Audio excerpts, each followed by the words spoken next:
Hey, welcome back to the Reimagine Healthcare podcast. So, I've been talking a lot on this podcast about healthcare in Southern Oregon. Jackson Care Connect, All Care, La Clinica, organizations doing interesting work locally, community focused stuff, models that put patients over profits. But today, I want to zoom way out because there's this massive force shaping healthcare that doesn't get talked about nearly enough, and it affects everything we've been discussing. It determines what medications are available, what they cost, who can access them. I'm talking about pharmaceutical pricing and the global incentive structures that drive it. Stay with me here. This isn't some abstract policy thing. This matters for you, for Southern Oregon, for the organizations we've been highlighting. Because no matter how innovative your local healthcare model is, if the medications people need are unaffordable or unavailable, you've got a problem you can't solve locally. Let me start with a simple observation. Modern medicine has produced extraordinary breakthroughs. Diseases that were once fatal are now treatable. Conditions that once meant lifelong disability can be managed or even cured. The science is remarkable. Also, American healthcare has prioritized choice, and we have more choices than anywhere else in the world. Yet access to these advances remains deeply uneven. And here's the thing, it's not uneven because the science doesn't exist. It's uneven because of how the system governing pricing, patents, and incentives works. So let's dig into how this actually operates, why it matters, and what it teaches us about healthcare decisions. Pharmaceutical companies often argue that high drug prices are necessary to fund research and development. Innovation requires risk, they say, and risk requires financial return. And look, there's truth in that. Developing new drugs is expensive and uncertain. Most compounds fail. The ones that succeed have to pay for all the ones that didn't. That's the standard argument, and it's not wrong, but it's incomplete. Here's what else is true. A 2018 analysis by Oxfam found that several large pharmaceutical companies, Abbott, Johnson & Johnson, Merck, Pfizer, routinely shift profits to offshore tax havens. For governments in developing countries, this results in an estimated $112 million annually in lost tax revenue. That's money that could support clinics, vaccination programs, workforce training. Gone. At the same time, many of these companies maintain profit margins exceeding 20%. For context, most industries operate on margins of 5 to 10%. 20% is high, really high. And they're maintaining those margins even as healthcare systems in lower income regions are literally struggling to keep the lights on. Let me give you some concrete examples of what this looks like in practice. In South Africa, there's a breast cancer drug called trastuzumab. I'm not sure if I got that pronunciation right. Critical medication. It's been priced around $38,000 per year. The average household income in South Africa is about $7,500. So this drug costs roughly 5 times what an entire household makes in a year. It's not accessible to many people who need it. In the US, Gilead's hepatitis C drug sofosbuvir entered the market at $84,000 per course of treatment. Production costs were estimated in the hundreds of dollars, not tens of thousands, hundreds. The gap between what it costs to make and what it's sold for is staggering. These aren't isolated examples. They're the pattern, and they highlight a core tension. Pricing decisions are driven less by what drugs cost to produce and more by what the market can bear, what people can be charged before they simply can't pay. Now, drug pricing doesn't happen in a vacuum. It's reinforced by global intellectual property frameworks. The big one is called TRIPS, Trade-Related Aspects of Intellectual Property Rights.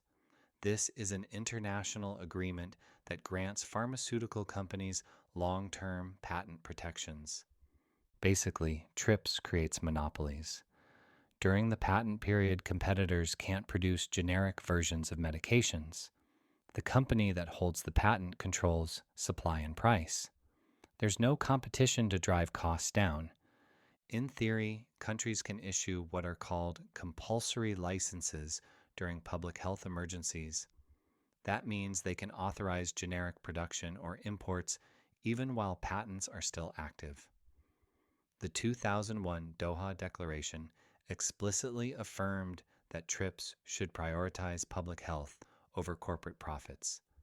But in practice, bureaucratic hurdles, trade pressure, geopolitical realities, all of it discourages countries from actually using compulsory licenses.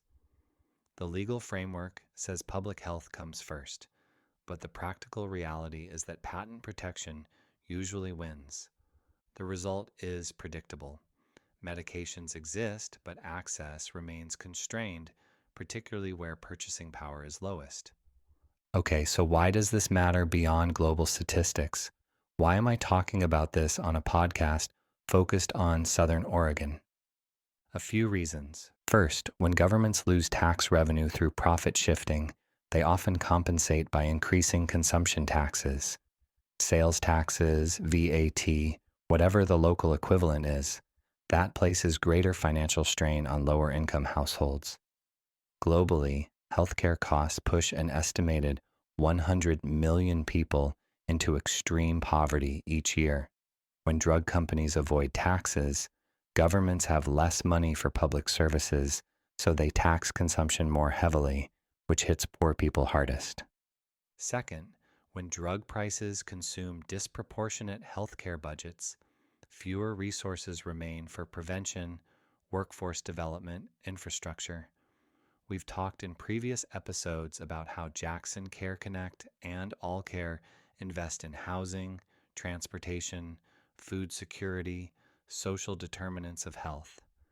Imagine trying to do that when your entire budget is getting eaten by medication costs. You can't. The money's gone before you even get to prevention. Third, women are disproportionately affected.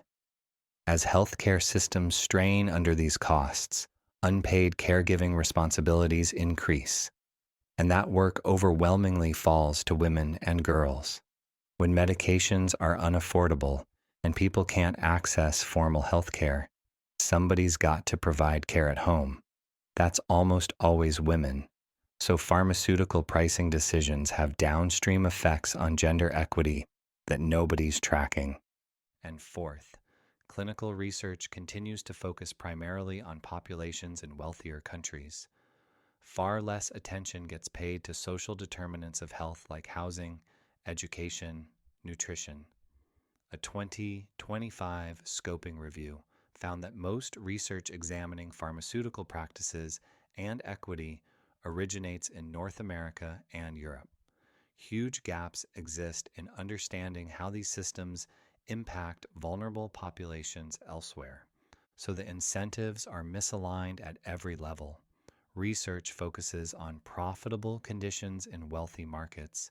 Pricing extracts maximum value from those markets. Tax avoidance reduces public resources. And the burden of unaffordable care falls on those least able to bear it. Now, some researchers and policymakers have proposed alternative models. One that's gotten attention is called the Health Impact Fund, proposed by philosopher Thomas Pogge and economist Aidan Hollis. Here's how it would work. Instead of pharmaceutical companies being rewarded based on sales volume and monopoly pricing, they'd be rewarded based on measurable health impact, particularly among underserved populations. Medications would be sold at near production cost. Cheap, but companies would receive compensation tied to independently evaluated health outcomes. So if your drug dramatically improves health for millions of people in low-income countries, you get paid well. If your drug is a marginal improvement for a small, wealthy population, your compensation reflects that. The incentive shifts from charge as much as the market will bear to produce as much health impact as possible. Whether or not this specific model gets adopted, it raises an important point. The structure of incentives determines who benefits from innovation. That is what this podcast is meant to look into. Right now, incentives reward high prices in wealthy markets and patent protection that limits access. Change the incentives, and you change what gets developed, who gets access, and what health outcomes look like globally. Let me bring this back to Southern Oregon and the work we've been discussing. Organizations like Jackson Care Connect, All Care, and La Clinica are doing remarkable work within the constraints they face. They're addressing social determinants. They're integrating behavioral health. They're investing in housing and transportation. They're building community-focused models that prioritize long-term health over quarterly profits. But they're operating downstream of pharmaceutical pricing. When a medication costs tens of thousands of dollars, even the most innovative local healthcare model struggles. Your CCO budget can invest in prevention, but if treatment costs are astronomical, those preventive investments get overwhelmed. This is why structural issues matter. You can optimize local healthcare delivery all you want, but if the upstream incentives are extracting value rather than creating health, there's a ceiling on what local innovation can achieve. For employers, clinicians, community leaders, even at a local level, these global dynamics offer lessons.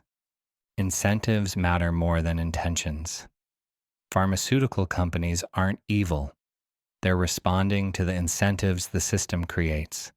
Change the incentives, change the behavior. Pricing reflects systems, not just science. When a drug costs $84,000, but production costs hundreds, that's not science. That's market power, enabled by patent protection and the absence of competition. Access is shaped upstream, long before care reaches patients. By the time a medication arrives at a pharmacy in Medford, decisions about pricing, patents, and availability have already determined who can afford it. When you're evaluating healthcare plans, benefit designs, policy proposals, whether locally or as part of national conversations, it's worth asking not only what's being offered, but how the underlying incentives influence access, affordability, and long-term outcomes. Here's what I want you to take away from this. The current pharmaceutical system has delivered remarkable innovation. That's undeniable. Life-saving medications exist today that didn't exist 20 years ago, and it's also delivered significant inequity. Both things are true at the same time. Progress doesn't begin with outrage. It begins with understanding how pricing, patents, taxation, and research priorities interact, how the structure creates the outcomes we see, and how alternative frameworks might better align innovation with public health. This podcast talks about how structure shapes outcomes. Previous episodes talked about how Jackson Care Connect's nonprofit structure enables different investments than for-profit insurance. How All Care's physician ownership aligns incentives with community health. How La Clinica's integrated model addresses whole person care because the structure supports it. Pharmaceutical pricing is the same principle at a global scale. The structure of incentives determines outcomes. Right now, those incentives reward high prices and restricted access. Change the structure, and you change who benefits from medical innovation. This isn't about vilifying pharmaceutical companies. It's about recognizing that they're operating rationally within a system that rewards certain behaviors. If we want different outcomes, we need different incentives. And for those of us working on healthcare at a local level, understanding these global dynamics helps us see the limits of what we can solve locally and where we need systemic change. All right, that's it for today. If this episode got you thinking about how incentive structures shape healthcare outcomes, share it, talk about it, ask questions about how drug pricing affects what's available in your community. Remember, this is for informational purposes only, and I do my best to have correct information, but if anything is incorrect, please help me by leaving a comment below. Sign up for the newsletter at reimagine-healthcare.org if you want to dig deeper. I'm Noah. Take care of yourselves and each other. Until next time.